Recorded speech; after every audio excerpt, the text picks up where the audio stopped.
In the very fortunate instance where a missing person is found after being lost in the wilderness, it is always interesting to hear the story they have to tell regarding their ordeal. Oftentimes the story is just a raw tale of survival in harsh conditions. Other times it can be rather bizarre. In this video we'll look at 3 disappearances where the people involved describe instances of encountering creatures or people while lost. In some cases, this causes them to flee in fear. For the most part, authorities didn't believe in them, chalking it up to paranoia or a child's imagination.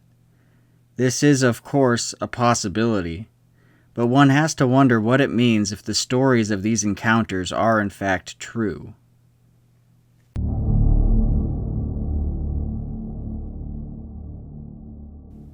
On June 7th, 1951, 2 families traveled into the Sangre de Cristo Mountains just outside of Santa Fe.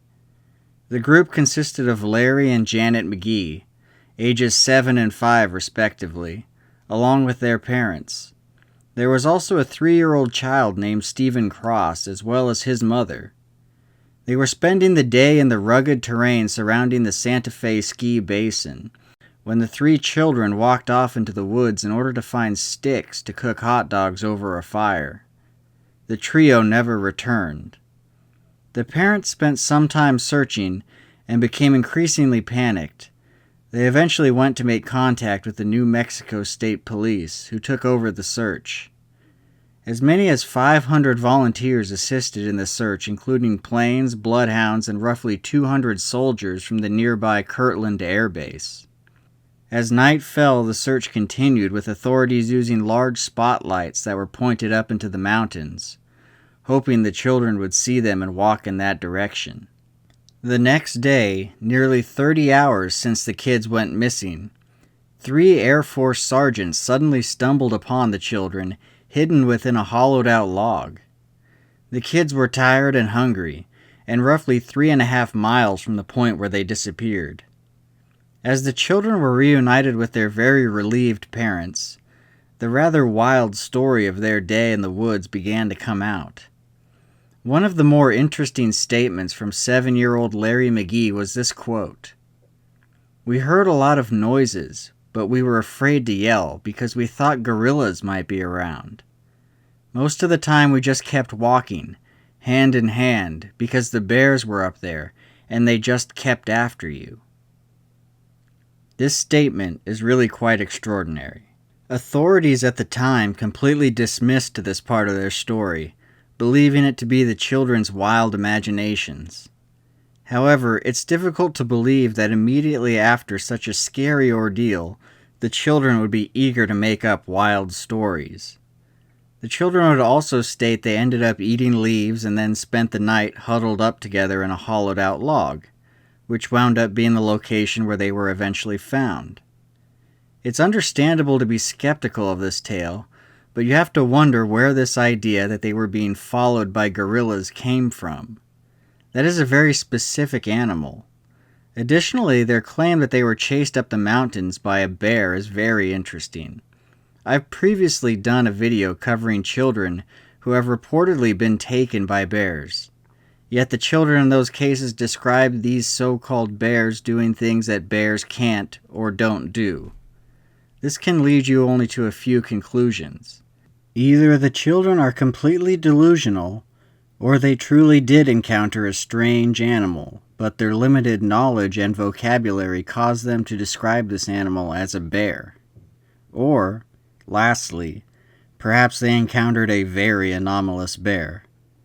For those who are interested in this topic, I would suggest you check out that video, which I will link in the description. Regarding this disappearance, it is the only time I've ever heard of lost children using the term gorilla when describing their experience with animals in the forest.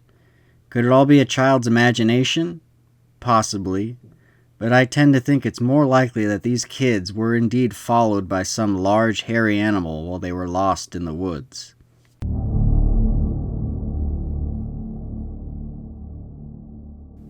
Eloise Lindsay was 22 years old. After recently graduating from college, she decided to go on a backpacking trip along the Foothills Trail in Table Rock State Park.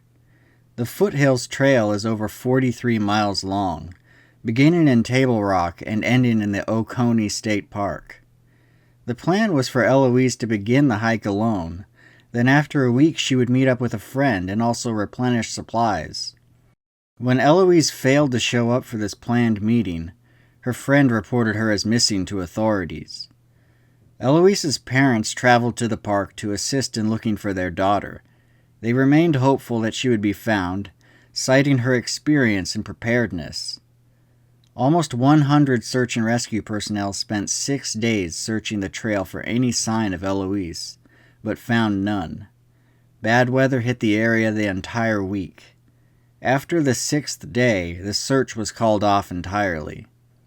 A few days later, a hunter was walking in the region of Whitewater Falls, roughly 5 miles from the Foothills Trail, when he stumbled upon Eloise hiding in the woods. Eloise was initially very distrustful of the hunter, unsure if he was there to help or harm her. Eventually, the hunter convinced her that he would lead her back to her family and safety. Considering she had been lost for almost 2 weeks, Eloise was in surprisingly good condition, aside from some abrasions and infected blisters on her feet. Very soon after arriving at the hospital, Eloise was able to explain to her family and authorities what happened during her ordeal. She claimed that on the 3rd day of her hike, she felt like she was being chased through the woods by a group of men. At this point, she left the trail in an attempt to lose her pursuers. A quote from the Greenville News had her saying, "Up until this morning, I felt like I was being chased." She said she never saw the men. I never wanted to see them. I heard them talk about me, though. It might be called paranoia, but I don't think it was. The way they kept on my trail the whole time, I just know that I was terrified for the whole 2 weeks. She also added that the men carried walkie-talkies and she could hear them talking about her. She was so certain that the people were after her that early on she ended up ditching her backpack, leaving behind almost all of her food supplies in order to allow her to move quicker. She would survive by drinking from streams and stumbling across old stale food cakes hidden in a hollow tree trunk. A strange thing to find in the middle of the woods. She knew people were out trying to rescue her when she saw a helicopter searching for her, but never saw an opportunity to reveal herself. She spent all her days and nights attempting to avoid the people she thought were following her until the solitary hunter came and found her. Her story was completely dismissed by the authorities, who stated that perhaps she was delusional or was mistaking the search and rescue personnel for the supposed people she claimed were chasing her. Eloise stuck to her story and remained insistent that a group of men with malicious intentions had been following her in the forest. Whether or not Eloise's claims have any validity is difficult to discern. It could have all been the result of paranoia. Yet something caused Eloise to become so frightened only 3 days into her trip that she decided to leave the safety of the trail and take her chances in the rugged forest of the park. It is likely that at some point Eloise began mistaking the sounds of the search and rescue personnel for the people she thought were chasing her. This would explain why she heard people talking about her on walkie-talkies. The real mystery lies in who or what was she hearing when she initially left the trail, before any search for her had even started. She left the trail on November 7th, and the search began on the 11th. So for 4 days, there was something happening that we can't explain. Eloise was very convinced that some people had chased her off the trail, but nobody would believe her. It is unfortunate how these stories are so easily dismissed by authorities.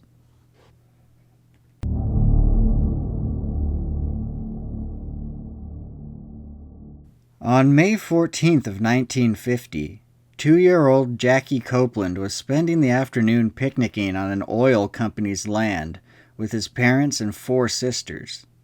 Jackie's father worked for the oil company, and the family was staying at a lease house on the property. At some point during the day, Jackie wandered off. One of Jackie's sisters soon noticed the child was missing and informed their father. The family then spent some time looking for Jackie before deciding to inform authorities.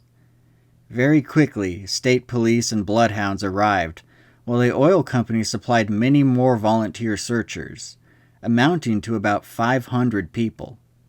There were no streams or large holes in the area, but there was very thick foliage, as well as oil tanks and machinery that could be dangerous. The large group searched all through the night without finding any evidence of where this child went. The next morning, an oil company worker who was in the search party separated himself to go check on a nearby repressuring plant. Newspapers described what he encountered. He saw something peering at him from behind a big tree. When he approached, the creature scampered off into the brush. It was a badly frightened, oil-smeared little Jackie. Jackie was found a little over a mile from the picnic site where he disappeared. The rescuers then carried Jackie back to the safety of his parents, where photographers were able to capture a picture of him.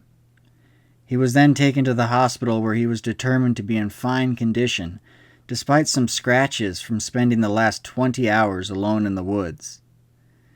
Jackie was able to talk about his experience, which, according to reporters, he recounted in child talk, his adventure in an awful blackness, peopled by a great throbbing giant and a tall friendly tree, and wild animals howling in the distance, and the unfamiliar shouts of strangers prowling nearby. There are no further details than that. It's easy to tell that Jackie heard the sounds of people searching for him throughout the night. But who or what was this giant that he described? As usual, it is easy to discount the words of a child, so Jackie's story was never second-guessed by authorities. Perhaps the tall, friendly tree was just a tree, and the giant some piece of oil-pumping machinery. We'll never know. I would have been interested in hearing the actual words Jackie used to describe his situation, rather than the description given in the report. The searcher who found Jackie was also befuddled at how he got to the location, saying, "It'll be a mystery to me always how he came down that road across an open field without being seen. The plant is just at the edge of the woods, about 3/4 of a mile from the lease house where the Copelands were. It is strange, with so many searchers in the area, that nobody saw the child, who at 2 years old would have been moving relatively slow."